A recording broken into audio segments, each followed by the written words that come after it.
आज सकाळ-सकाळी माझा मूड खराब झाला. कारण झालं असं, कालचं जे दूध होतं, ते चहासाठी मी गरम करायला ठेवलं. म्हटलं दूध गरम करूया आणि त्याच्यानंतर चहा करूया. पण गरमी भरपूर असल्यामुळे हे दूध माझं नासलेलं आहे. जवळ-जवळ पाऊण लिटर दूध आहे.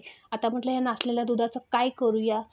मग काय इथे नासलेलं दूध मी एका कपड्यावरती ओतलं. त्यातलं पनीर वेगळं केलं, पाणी वेगळं केलं आणि त्या कपड्यात बांधून मी अर्धा तास तसं ठेवलं. इथे कढईमध्ये 1 कप दूध घातलेलं आहे. त्याच्यामध्ये हे जे पनीर तयार झालं होतं ते घालून घेतलं. सगळं चमच्याने मी ते फोडून घेतलं. त्याच्यामध्ये 4 चमचे मी साखर घातलेली आहे. 5-7 केशराच्या काड्या घातल्या आणि दूध असं आटवून घेतलेलं आहे. त्याच्यानंतर 1 चमचा मी वेलची पूड टाकली आणि त्याच्यामधलं जवळ सगळं दूध मी इथे आटवून घेतलेलं आहे. दूध आटलं की त्याच्यानंतर मी ते थंड केलं आणि थंड झाल्यानंतर मी त्याचे छोटे-छोटे असे लाडू बांधायला घेतलेले आहेत आणि खरंच हे लाडू एवढे सुंदर झालेले आहेत. मस्त असे दाणेदार मलाई लाडू झालेले आहेत.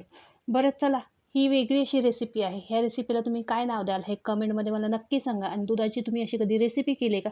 हे सुद्धा सांगायला विसरू नका.